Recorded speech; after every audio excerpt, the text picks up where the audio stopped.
Vamos a empezar la clase con dudas. ¿Alguna pregunta hasta acá? De lo avanzado hasta ayer.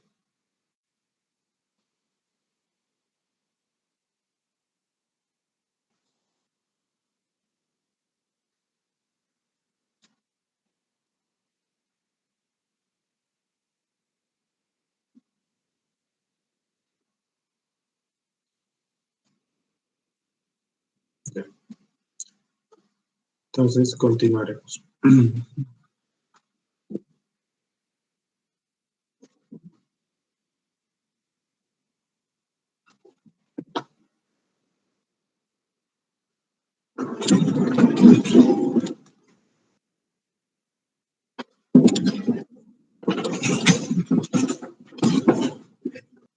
El método de Jambu para calcular asentamientos inmediatos en arcillas. Ahora vamos a pasar el método de cálculo de asentamientos inmediatos para suelos no cohesivos, como ser gravas y arenas. La magnitud y velocidad de los asentamientos medidos en estructuras cimentadas sobre suelos granulares señalan que la parte del asentamiento del principal trascendencia es de carácter inmediato.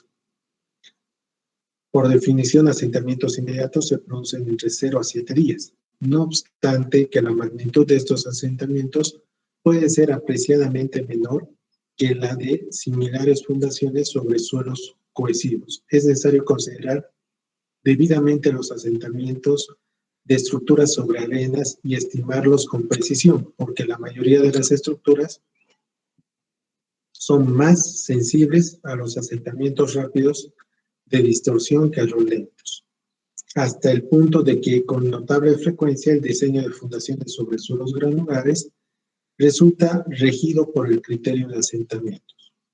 Efectivamente, en contraste con las fundaciones superficiales sobre arcillas sobreconsolidadas con anchos menores de 6 a 15 metros, en las que la presión portante admisible suele ser controlada por la condición de falla cortante del suelo de soporte, en cimientos sobre la arena con lados mayores a 1,20 metros, dicha presión portante admisible resulta casi siempre controlada por el criterio de asentamiento límite. La alta permeabilidad característica de las arenas y graves es responsable de que la mayor parte del asentamiento tenga lugar durante la aplicación de las cargas sobre la fundación. Es más, a pesar de que las arenas estén por debajo del nivel freático y completamente saturadas, los excesos de presión de poros se disipan rápidamente durante el proceso de carga. Por esto se debe calcular el asentamiento en arenas para la máxima intensidad funcional de la carga. Si dicha aplicación ocurre durante el proceso constructivo, el asentamiento se habrá movilizado en su mayor parte al terminar el periodo de construcción. Por consiguiente, con posterioridad a la finalización de dicho periodo, solo son probables asentamientos menores por fluencia, excepto cuando se requieran fundaciones muy anchas o se presenten mezclas arenolimosas.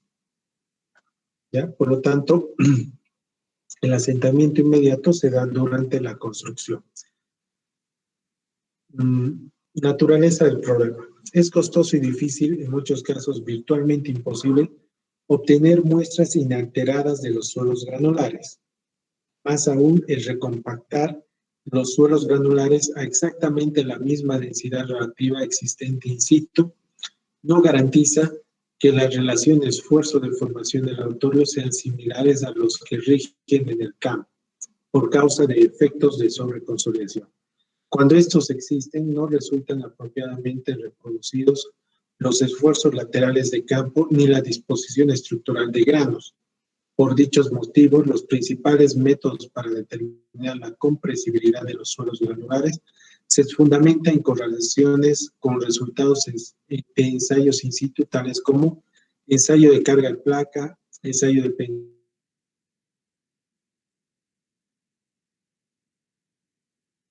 penetración estándar, ensayo estático de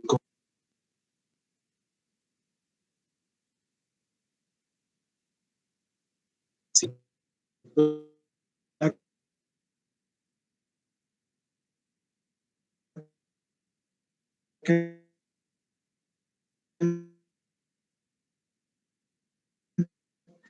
penetración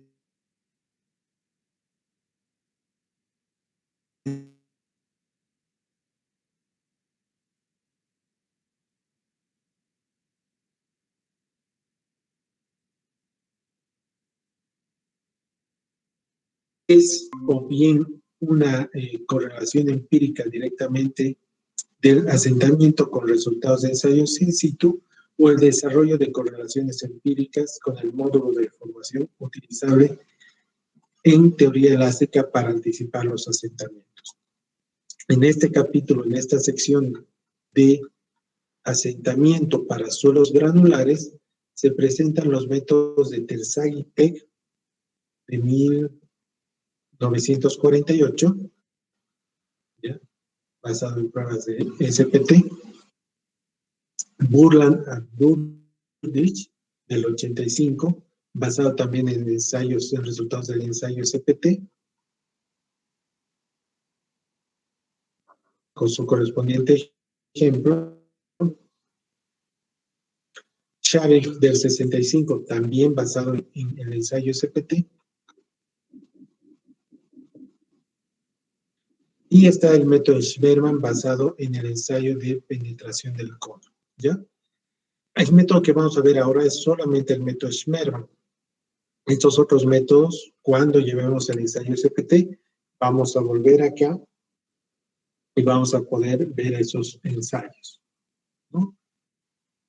Ahora vamos a ver el método Schmermann para el cálculo de asentamientos inmediatos en suelos granulares. John Hudson Schmermann propuso un nuevo procedimiento para el cálculo del asentamiento debido a las fundaciones continuas emplazados en suelos granulares. Este método es usado comúnmente con los resultados del ensayo de penetración estándar. Este ensayo de penetración del cono de penetración estándar va a ser desarrollado en el capítulo de exploración del subsuelo del capítulo 8. El método Schmermann es un procedimiento empírico desarrollado a partir del modelo físico de asentamientos que fue calibrado mediante el uso de datos empíricos. Este método, a pesar de su carácter empírico, tiene una base en la teoría de elasticidad, el análisis de infinitos y observaciones realizadas tanto en campo como en laboratorio. Es así que John Schmermann, basado en los resultados de las medidas de desplazamientos producidos en masas de arena sometidas a carga, además del análisis de elementos finitos y deformaciones realizado en materiales con comportamiento no lineal, postula que la distribución de deformación al interior de una masa de arena cargada es muy similar en forma a la de un medio elástico lineal. A partir de la teoría de elasticidad y la ecuación básica de asentamientos, la distribución de Schmermann para la deformación vertical al interior de un semiespacio elástico lineal sujeto a una superficie cargada para un suelo granular está dada por la siguiente ecuación, ¿no? Que es la base del módulo de elasticidad multiplicado por un factor de influencia de deformación. Eso toca el número 13 en el libro. Con el afán de simplificar los cálculos, se asume que el módulo de elasticidad equivalente es una función lineal. Sin embargo, debido a que el suelo no es un material elástico lineal, el módulo de elasticidad equivalente, el módulo de elasticidad utilizado debe reflejar en lo posible las características equivalentes de un material lineal confinado, de tal manera que los resultados obtenidos sean lo más reales posibles. Luego, el diseño del módulo de elasticidad considerado por Schmermann refleja implícitamente las deformaciones laterales del suelo, siendo este módulo de elasticidad mayor que el módulo de elasticidad secante, determinado para condiciones drenadas, y un menor que un módulo de elasticidad confinada. En el apartado anterior se desarrollaron los procedimientos y las correlaciones existentes para la obtención tanto del módulo de densidad no drenado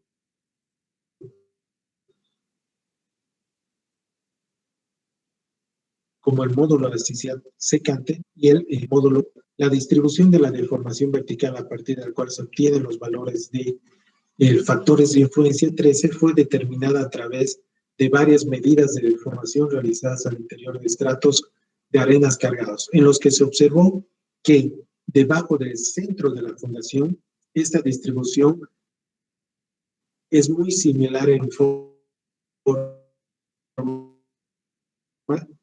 a la que presenta un medio elástico, dándose en esta similitud que Schmermann propuso una distribución general simplificada de factores de influencia versus profundidad relativa, a la que denominó la distribución 2B-06. Esta distribución se aproxima a un triángulo de factores de influencia igual a 0,6 en la profundidad Z sobre B igual a 5 y un valor de influencia igual a 0 para la profundidad Z sobre B igual a 2. Luego, integrando la ecuación sobre la profundidad de influencia, se tiene la siguiente ecuación general. Es a partir de esta ecuación, que además no es una ecuación matemáticamente solucionable, se requiere para obtener el asentamiento con los correspondientes ajustes empíricos. Fue para salvar estas deficiencias que Schmermann propuso utilizar una sumatoria de asentamientos de espesores aproximadamente homogéneos, seleccionados todos ellos de manera apropiada. Posteriormente, el asentamiento inmediato obtenido se dedujo de la siguiente expresión, que es la derivación de esta integral a una sumatoria, ¿no? Que el asentamiento inmediato sea igual a 2 coeficientes por la carga neta multiplicado por una sumatoria de factores de influencia por los espesores entre el módulo de elasticidad. Esta es la ecuación de Schmermann de 1970. Los coeficientes 1 es un factor de corrección por profundidad, el coeficiente 2 es un factor de corrección por fluencia del tiempo, la carga neta es la carga neta aplicada al nivel de fundación, el módulo de elasticidad calculado en la mitad del estrato representativo del espesor, el factor de influencia de deformación para la distribución, también representativo, y las ecuaciones de los factores, por ejemplo, el del factor de corrección por profundidad, es esta ecuación, que el coeficiente 1 es 1 menos 0.5 sobre el esfuerzo, la sobrecarga efectiva inicial sobre la carga neta. El coeficiente 2 es en el aumento debido a la afluencia en el tiempo y tiene esta expresión. En la mayoría de los casos estudiados por Schmermann, los asentamientos dependientes del tiempo ocurren probablemente como consecuencia de la consolidación de estratos delgados de limo y arcilla que se presentan al interior de la arena. Consiguientemente, al asumir la distribución elástica, no es apropiada en arcillas y debido al uso del CPT para la determinación del módulo de elasticidad, es cuestionable en este tipo de suelos. Holtz aconseja que no es recomendable el uso del factor de corrección C2 y sugiere adoptar para este un valor de 1 para casos prácticos. Sin embargo, por otro lado, White del 98, con el fin de poder incorporar la dependencia del tiempo del comportamiento de arenas sometidas a esfuerzos de compresión, realizaron una simple modificación al modelo propuesto del 95. El modelo del 95 asume que A, el incremento de la deformación volumétrica puede ser subdividido en componentes elásticas y plásticas. B, el módulo tangente volumétrico puede ser escrito por medio de las funciones separables del índice de vacíos actual y el esfuerzo efectivo medio. Luego, realizando la modificación del modelo, White del 98 asumen que la componente elástica de formación es independiente del tiempo y por consiguiente los efectos del tiempo se introducen solamente a través de la formulación plástica. Entonces, el comportamiento del suelo sometido a esfuerzos altos de compresión es independiente de la densidad de formación inicial, pero es a su vez dependiente del tiempo. Tal dependencia se halla representada por la curva de compresión limitante, que presenta una forma lineal en el espacio formado entre el logaritmo del índice de vacíos y el logaritmo de esfuerzos.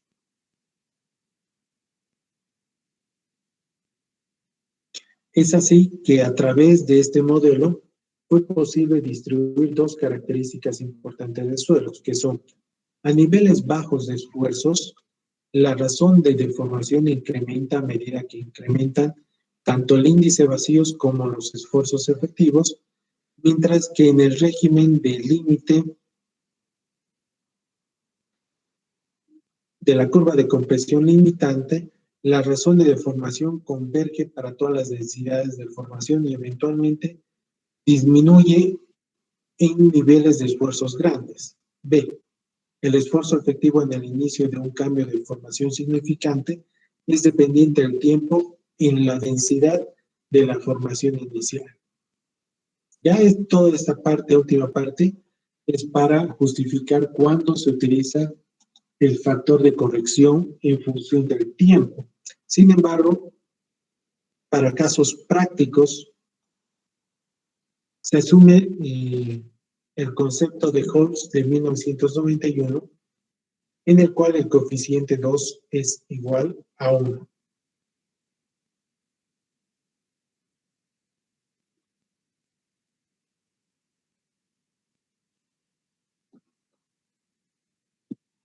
Posteriormente, Schmerman y Hartmann, en el 78, introdujeron varias modificaciones al método propuesto del 70.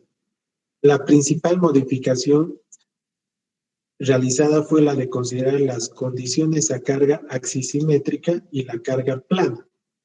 Ya aquí vamos a decir la carga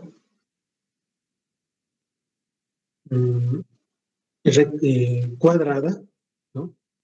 Una carga distribuida en una fundación cuadrada y una fundación en una condición axisimétrica en la cual la relación L sobre B es mayor a 10. Entonces, para estas dos condiciones, para la condición cuadrada y para la condición axisimétrica, hay dos factores, dos gráficas de factores de influencia versus profundidad relativa diferentes en comparación con el método Schmerman de 1970.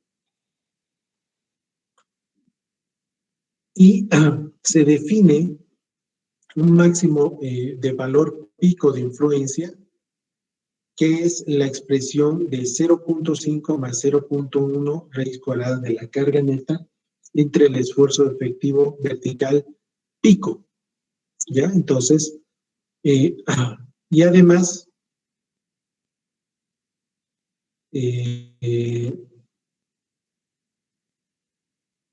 se agrega la interpolación de los valores pico en el caso de que sea una relación de L sobre B igual a 1, mayor a 1 y menor a 10, ¿no? Y la última modificación realizada por Schmerman incluye un tercer factor de corrección referido a la forma de la zapata, además de una expresión para la realización de la interpolación por medio de una ecuación. Estas correcciones consideran de igual manera tanto la condición de carga asimétrica como la condición de carga cuadrada. Entonces, la ecuación de Schmerman del 78 es complementada con un tercer coeficiente que es el factor de forma. El factor de forma tiene la ecuación de 1.03 menos 0.03 la relación entre L sobre B, y este tiene que ser mayor a 0,73. ¿Listo? ¿Cómo funciona este método? Ya aquí están todas las ecuaciones, principalmente el estudio del método Schmermann. Se presentan las ecuaciones, ¿ya?, del factor de influencia.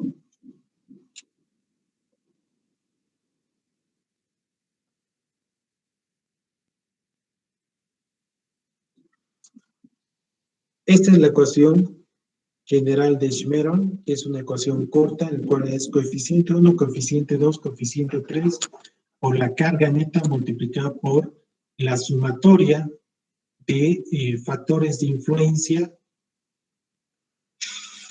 por espesores dividido entre el módulo de elasticidad. Esto en una situación en la que se presenta una fundación a través de una carga neta ubicada a un nivel de fundación, y por debajo de este existe una serie de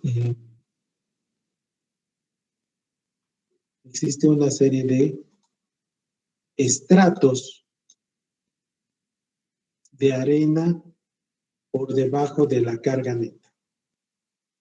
Y en este caso vamos a ver que una fundación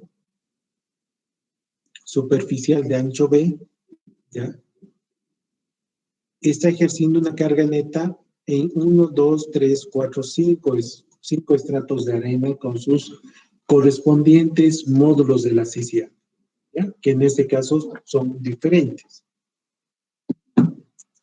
El primer paso que hay que hacer para resolver un ejercicio de asentamientos inmediatos en suelos granulares es determinar la carga neta, ¿no?, como primer paso para cualquier cálculo de asentamientos. En este caso se define la carga neta como la carga bruta efectiva menos la sobrecarga efectiva inicial. La carga bruta efectiva es la carga bruta menos la presión de poros en condiciones finales, y la sobrecarga efectiva inicial es el esfuerzo total a nivel de fundación antes de la fundación menos la presión de poros en condiciones iniciales, ¿no? De tal forma que se calcula la carga neta, este valor de la ecuación de Schmermann. Como paso 2 es el cálculo de los coeficientes 1, 2 y 3.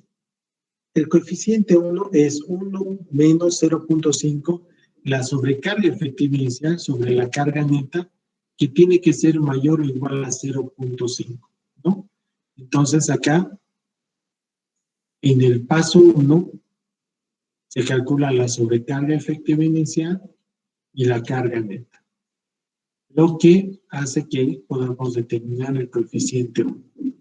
El coeficiente 2 es 1, recomendación de Hodge del 91, y el coeficiente 3 es esta ecuación que está en función a la relación el largo sobre el ancho. Entonces, inicialmente vamos a ver la situación en la que la fundación es cuadrada, ¿sí? Es decir, la situación en que el largo y el ancho es igual a 1. En este caso se calcula el coeficiente 3, sabiendo que la relación L sobre B es igual a 1. La condición cuadrada, square, ¿no? Entonces, con el paso 1 y el paso 2, se ha calculado ya la mitad de la ecuación de Schmermann. Ya falta la otra mitad. Paso 3, graficar factor de influencia versus profundidad relativa. Y para eso tenemos que buscar Ciertamente para calcular este método hay que estar al lado apoyados por esta gráfica, en la cual indica factor de influencia versus deformación a partir de la profundidad de influencia debajo del nivel de fundación. Y en esta condición existen dos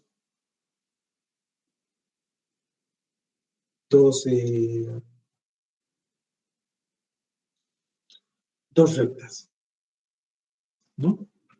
Una recta donde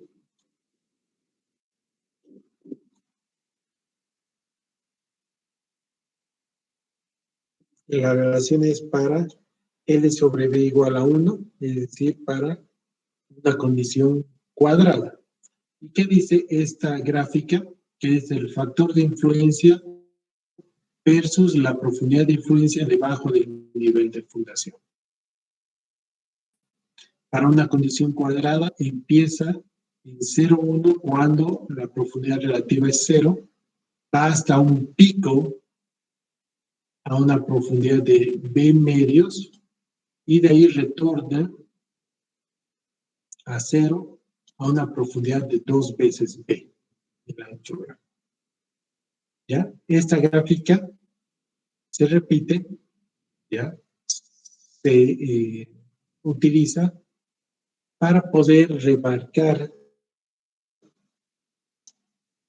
cuál es la zona que se va a producir asentamientos inmediatos. En este caso, la zona que va a producir asentamientos inmediatos es esta zona, ¿ya? Toda esta zona. ¿Y cómo se determina eso?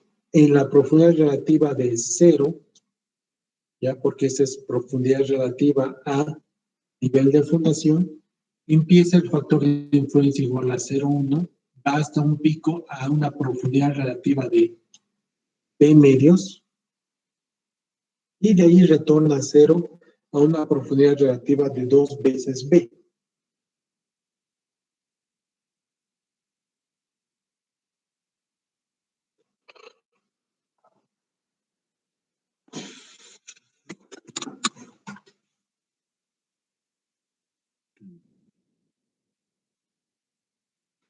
Esta gráfica se la hace por debajo del nivel de fundación, ¿ya? Y aquí se determina dónde es que se va a formar el pico, que en este caso para una fundación cuadrada es a una profundidad relativa, ya relativa al nivel de fundación, de 2 veces de B medios, ¿no? Y esta profundidad es utilizada para calcular el factor de influencia pico en la condición cuadrada. Por eso es que tiene aquí los subíndices de P del pico y S de la condición cuadrada, ¿ya? Cuando la relación L sobre B es igual a 1.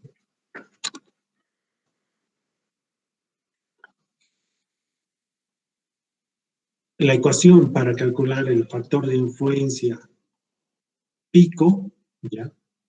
En este punto es un pico de la condición cuadrada, es igual a 0,5 más 0,1 la carga neta entre el esfuerzo efectivo vertical pico, ¿ya? De esta ecuación, la carga neta es calculado en el paso número 1 y acá hay que calcular cuánto es el esfuerzo efectivo inicial a la profundidad donde ocurre el pico.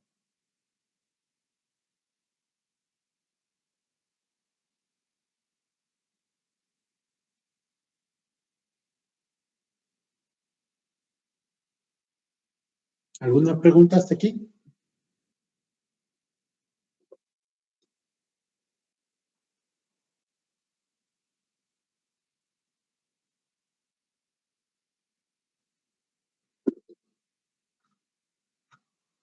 Sí, Apasa, José Apasa. El esfuerzo vertical pico es solo de la superficie del terreno y la carga. No, es el esfuerzo efectivo vertical pico.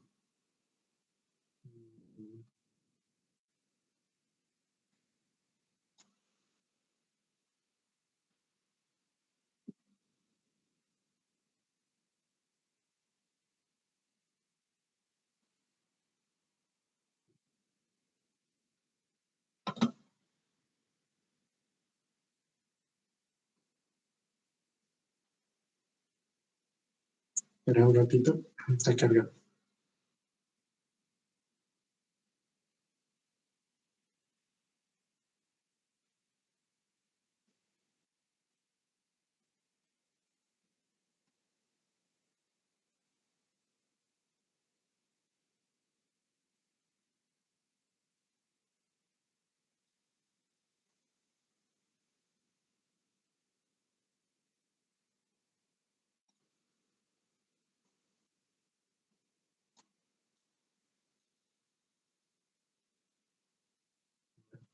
Digamos que tenemos este perfil, diferentes tipos de arena, ¿ya? Diferentes colores, diferentes módulos de elasticidad, diferentes pesos, ¿ya? Pero al fin y al cabo, arenas o gradas.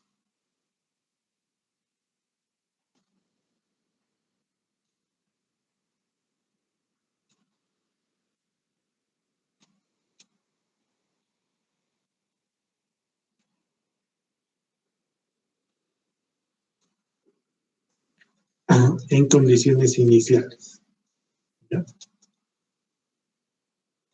Condiciones iniciales.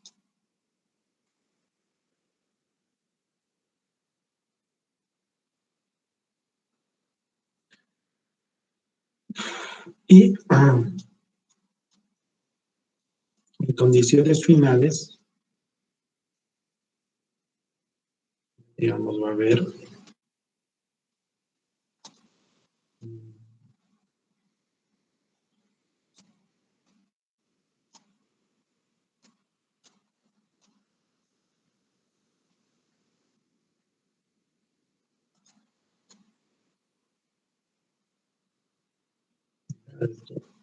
el suelo en condiciones finales, ¿ya? Y se ha emplazado la fundación a esta profundidad.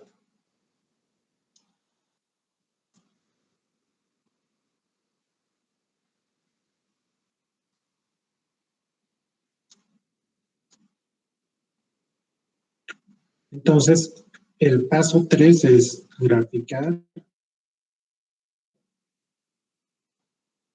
la profundidad relativa versus los factores de influencia. Y la profundidad relativa empieza acá, porque es debajo de la carga neta, ¿ya? Entonces, la profundidad relativa aquí es 0, aquí es 1, aquí es 2, vamos a decir que aquí es 3, ¿ya? Entonces, en esta gráfica de profundidad relativa y factores de influencia, el método indica que para una fundación en la cual la relación L sobre B es igual a 1, la gráfica del factor de influencia versus profundidad empieza en 0.1, a la profundidad relativa del ancho B, hasta un pico, ¿ya?, a una profundidad de relativa de B medios, digamos que el ancho B es 4, entonces la profundidad relativa será 2, y de ahí va hasta 2 veces B, que sería profundidad relativa 8, y llega a 0, ¿no? Entonces, aquí el pico ocurre a esta profundidad relativa, ¿ya? Que en profundidad sería, digamos, 0, 1, 2, 3, 4, 5.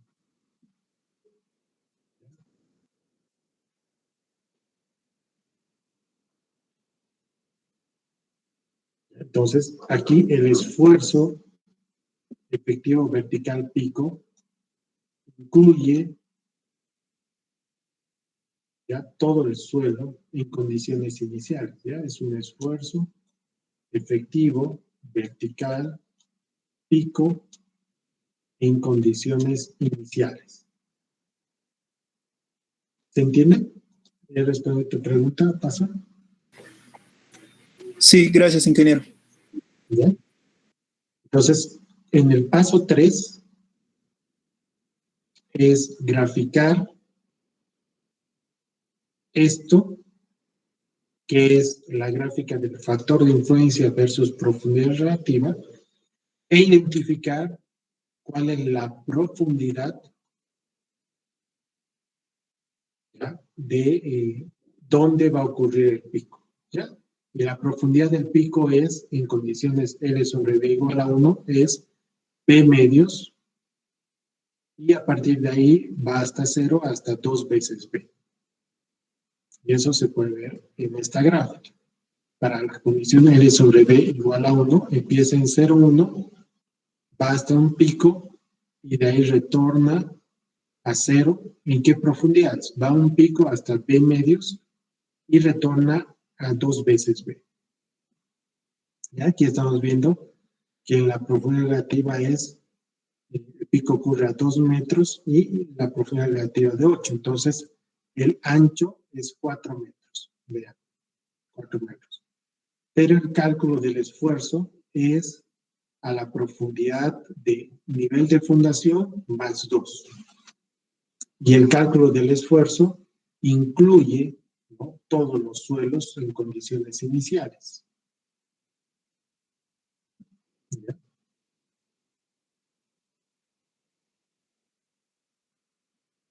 Entonces, el paso 3 que era graficar el factor de influencia versus profundidad relativa, es graficar esto, ¿ya? Es graficar esto y además determinar el factor de influencia pico en la condición cuadrada, que es esta ecuación, es 0,5 más 0,1 raíz cuadrada de la carga neta, que es calculada en el paso 1, dividido entre el esfuerzo efectivo vertical en condiciones iniciales donde ocurre el pico.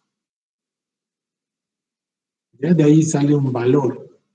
Usualmente los factores de influencia tienen 4 o 5 decimales. Entonces, una vez que se tenga graficado ya esto, porque seguramente va a salir 0,6, 0,7, 0,8. Entonces, en este caso está como que ha salido un poco más de 0,7. ¿Ya? El siguiente paso es aplicar 4 reglas en esta gráfica.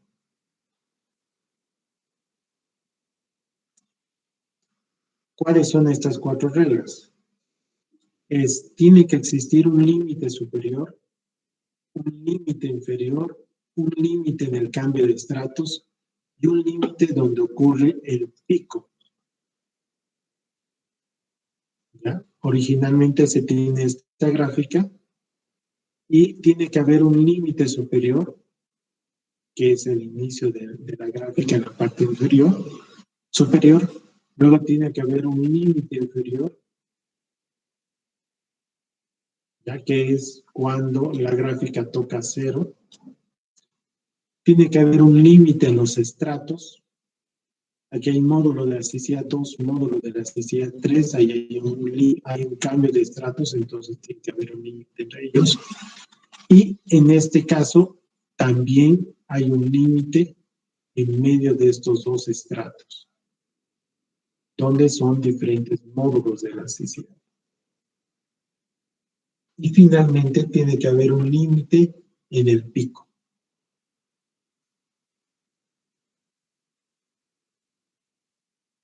Aquí en la profundidad del pico, entonces ahí se define un límite. Eso es como paso número 4, la aplicación de las 4 reglas, que son los límites donde el suelo va a producir asentamientos. No hay un límite superior, hay un límite inferior, hay un límite en cambio de estratos dentro de esos dos límites, y luego tiene que haber un límite en el factor de influencia pico, en la profundidad del factor de influencia.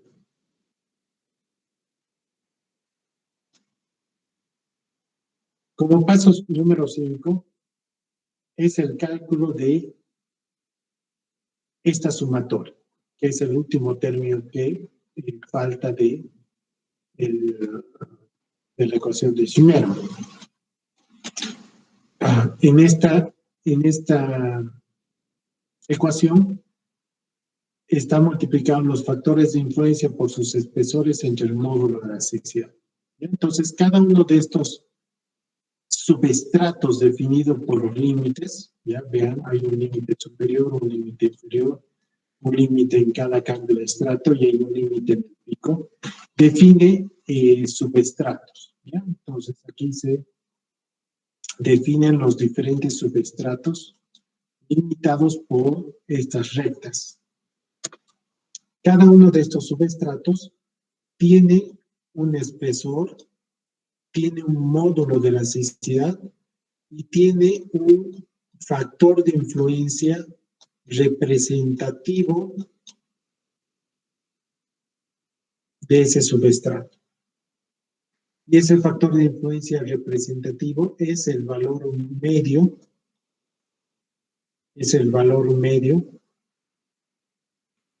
de toda esta recta en ese subestrato. De tal forma que se puede crear esta tabla que para el subestrato 1, 2, 3 y 4 se tiene unos factores de influencia pico cuadrado, ¿ya?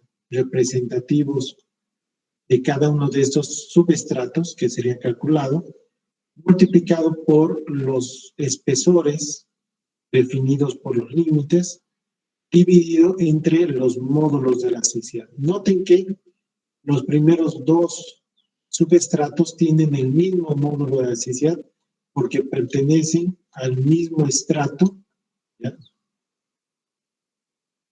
Y se calcula la sumatoria de factores de influencia por sus espesores entre el módulo de elasticidad. Finalmente, este término es calculado y se calcula el método de Schmidt por todos sus coeficientes, ¿no? De tal forma que se calcula el asentamiento. Tanto el coeficiente 1, el coeficiente 2 y el coeficiente 3 no tienen unidades. La carga neta calculada en kilopascales, los espesores en metros, factores de influencia sin unidades y el módulo de elasticidad en kilopascales. De tal forma que kilopascales con kilopascales se anulan y el asentamiento calculado queda relegado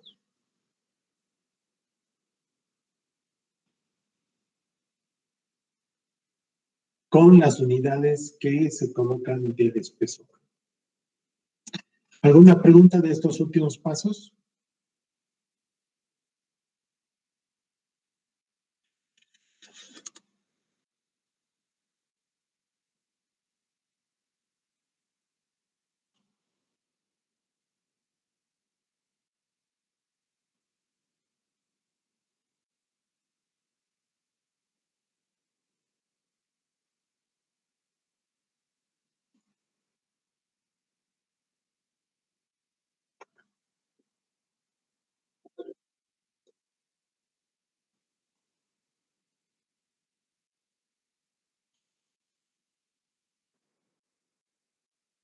En el texto.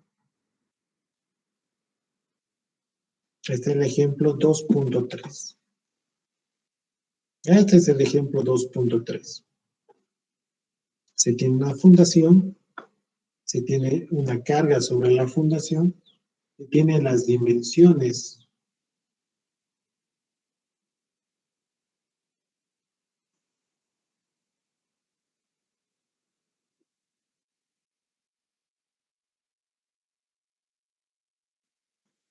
Se tienen las dimensiones de la zapata,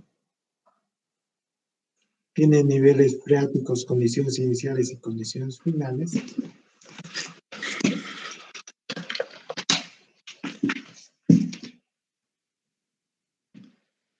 Y tiene diferentes estratos de arena a lo largo de la profundidad. Y tienen diferentes módulos de las islas, ¿ya? Eso nos indica de que es diferentes estratos.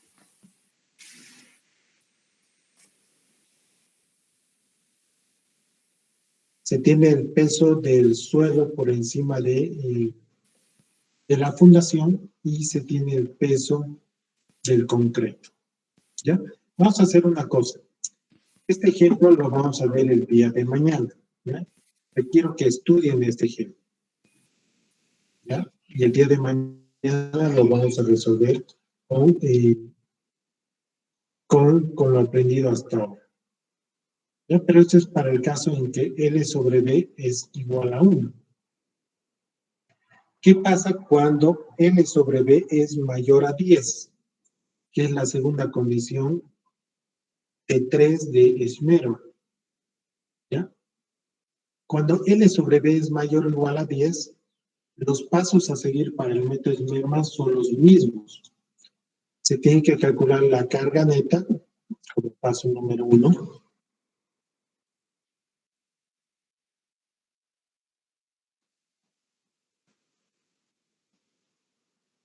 Como paso número 1, la carga neta, ¿ya? Donde se calcula la sobrecarga efectiva inicial, la carga bruta efectiva y con eso se calcula la carga neta. Como paso número 2,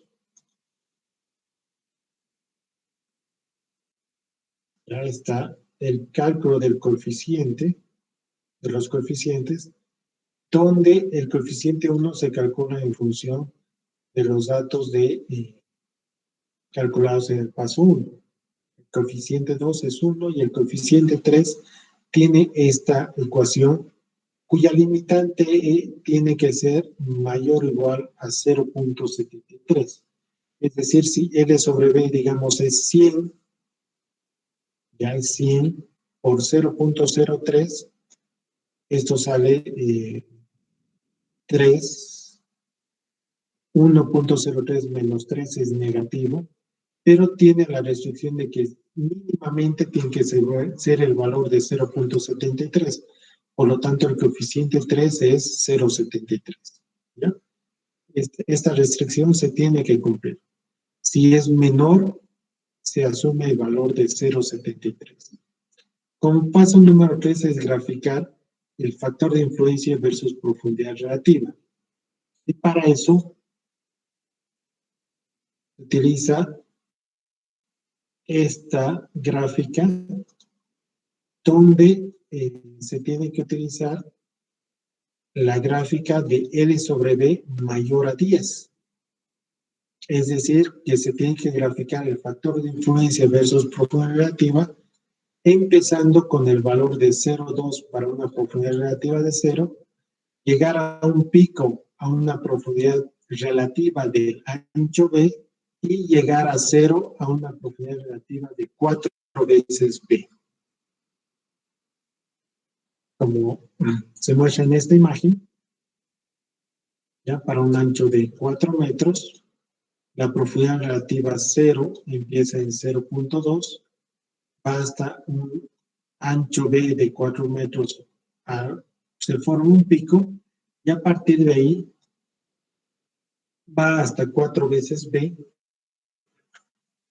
y termina en 0.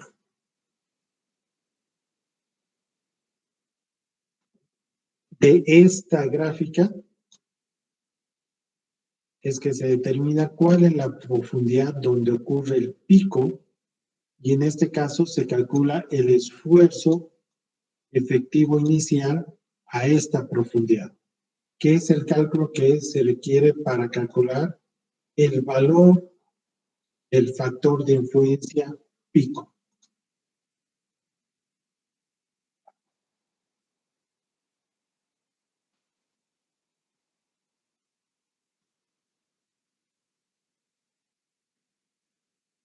Este valor, que es el esfuerzo calculado a esta profundidad, porque aquí es donde ocurre el pico. Cuando se tiene esta gráfica ya realizada, se tiene que aplicar las 4 reglas. Estas son las mismas que en los anteriores. Tiene que haber un límite superior, tiene que haber un límite inferior definido por el inicio y el fin de la gráfica. Tiene que haber un límite en el cambio de estratos, ¿ya? Okay. Cambios de estratos porque son diferentes módulos de la sismicidad. Y finalmente tiene que haber límite en el pico. Estos límites definen los subestratos.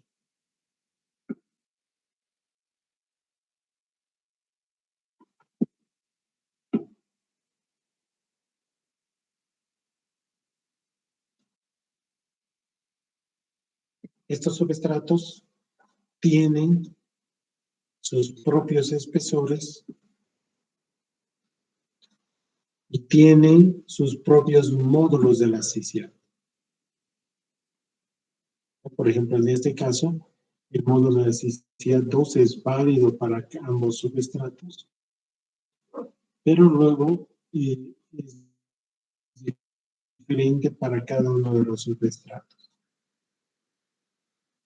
De tal forma que se calcula el coeficiente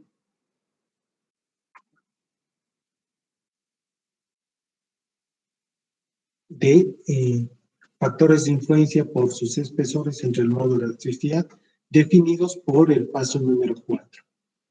Finalmente se calcula el asentamiento inmediato como la multiplicación del coeficiente 1, coeficiente 2, coeficiente 3 por la carga neta multiplicado por la sumatoria de factores de influencia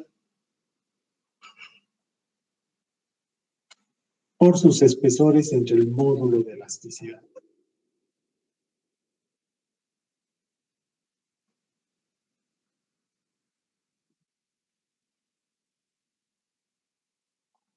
¿Alguna pregunta?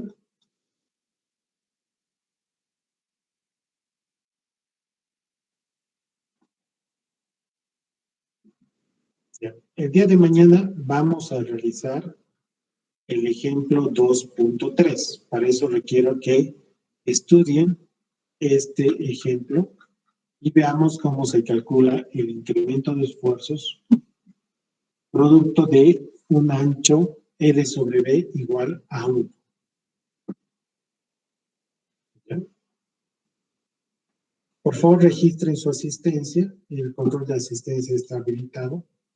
Angulares, que no son iguales a 1 ni mayores a 10. La relación L sobre B entre 1 y 10. ¿Ya? Gracias, hasta luego.